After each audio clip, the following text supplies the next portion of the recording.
In this video, we are going to learn how to solve a numerical which is based on free fall. For this, I have taken NCERT exercise question number 13. So the question is, a ball is thrown vertically upward with a velocity 49 meter per second. 49 meter per second की velocity के साथ एक ball को ऊपर फेंका गया. आपको calculate क्या करना है, द मैक्सिमम हाइट और दूसरी चीज total time it takes to return to the earth surface. For this हमने कंसीडर किया एक बॉल जो ऊपर की तरफ जा रही है और उसकी इनिशियल वेलोसिटी क्वेश्चन में दे रखी थी कितनी, 49 मीटर पर सेकंड, और हाइट निकालनी है हमें जितनी हाइट तक वो ऊपर गई. दूसरी चीज कि कितने टाइम बाद वो नीचे वापस आ जाएगी, तो टोटल टाइम उसको कितना लगा ऊपर जाने में और ऊपर से नीचे आने में.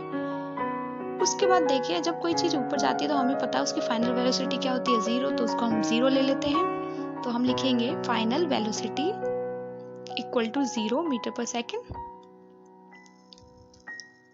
उसके बाद हमें पता कोई चीज ऊपर की तरफ जब जा रही होती है फ्री फॉल के केस में, उसके जो एक्सेलरेशन ड्यू टू ग्रेविटी है उसको क्या लेते हैं, -9.8 मीटर पर सेकंड स्क्वायर. अब जो गिवन है उसको एक बार लिख लेते हैं. हमें इनिशियल वेलोसिटी दे रखी थी u is equal to 49 meter per second. Final velocity हमें पता है 0 होगी और एक्सेलरेशन ड्यू टू ग्रेविटी लिख लिया हमने -9.8 मीटर पर सेकंड स्क्वायर. हमें ढूंढना है हाइट. दूसरी चीज total time taken by object to return to the surface. इसके लिए हमने एक स्मॉल टी ले लिया, ऊपर जा रही है कितने टाइम में उसके लिए, ठीक है. तो हमारा ऑब्जेक्ट टी टाइम में ऊपर जा रहा है मान लेते हैं. अब इस केस के लिए हम क्या करेंगे, पहले सारे फॉर्मूले लिख लेते हैं और देखते हैं उनमें से कौन सा हम लोग यहाँ पर अप्लाई कर सकते हैं. तो देखिए v is equal to u plus g t, पहला फॉर्मूला. दूसरा क्या है आपका, h is equal to u t plus half g t square. और लास्ट क्या है आपका, v square minus u square equal to 2gh.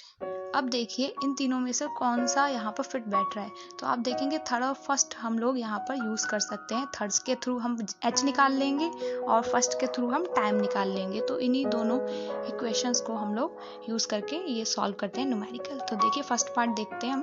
तो by using third equation of motion for free fall, v square minus u square equal to 2gh. Value put करते हैं v, u और g की. तो v क्या है हमारा 0, तो हम क्या लिखेंगे 0 का स्क्वायर माइनस 49 का स्क्वायर इक्वल टू 2, g की वैल्यू -9.8 और ब्रैकेट क्लोज करके h लिख देंगे. अब इसको सॉल्व करते हैं हम लोग. 0 का स्क्वायर तो 0 ही होगा, 49 का स्क्वायर क्या हो गया 2401, और ये माइनस का 9.8 का मल्टीप्लाई हमने 2 से किया तो क्या होगा -19.6h.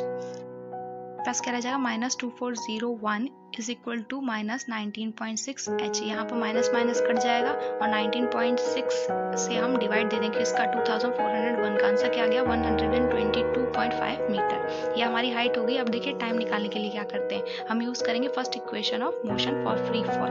First equation of motion for free fall क्या है, v is equal to u plus g t. यहाँ पर वैल्यू पुट करते हैं v, u और g की. क्या है वैल्यू v की 0, u की वैल्यू क्या है 49 प्लस g की वैल्यू क्या है आपका -9.8 t. अब यहाँ से -9.8 है और t इसको हम क्या करते हैं लेफ्ट हैंड साइड पे ले जाते हैं, प्लस का हो जाएगा 9.8 t इज इक्वल टू 49. अब 49 का डिवाइड दे देंगे 9.8 से, तो t की वैल्यू हमें मिल जाएगी. t की वैल्यू क्या मिली हमें 5 सेकंड. ये जो t मिला ये एक ही तरफ का है, हमें किसका निकालना है टोटल टाइम. और हमें पता है टोटल टाइम क्या होता है, नीचे से ऑब्जेक्ट जो ऊपर गया प्लस ऊपर से जो नीचे आया. और हमें पता है अगर सेम हाइट ऑब्जेक्ट कवर करता है in case of free fall, जो नीचे से ऊपर गया टाइम जितना भी लगेगा उसको और ऊपर से नीचे आया जो टाइम, वो दोनों बराबर होते हैं. इसलिए मैं टोटल टाइम सिंपली क्या कर रही हूँ 2 का मल्टीप्लाई कर दूंगी जो टाइम अभी हमने निकाला. यानी कि capital T is equal to मैं क्या कर दूंगी 2 का मल्टीप्लाई कर दूंगी विद द स्मॉल t. तो 2 यहाँ पर लिखते हैं और मल्टीप्लाई कर देते हैं. जो वैल्यू आई थी वो थी 5, तो 2 × 5 आपको पता है क्या होता है वो 10. तो यानी कि हमारा टोटल टाइम कितना निकल गया 10 सेकेंड. तो आई होप आपको ये पूरा जो है न्यूमेरिकल समझ में आ गया होगा. इसी तरीके से आपको बाकी जितने भी न्यूमेरिकल्स हैं वो करने हैं. Thank you.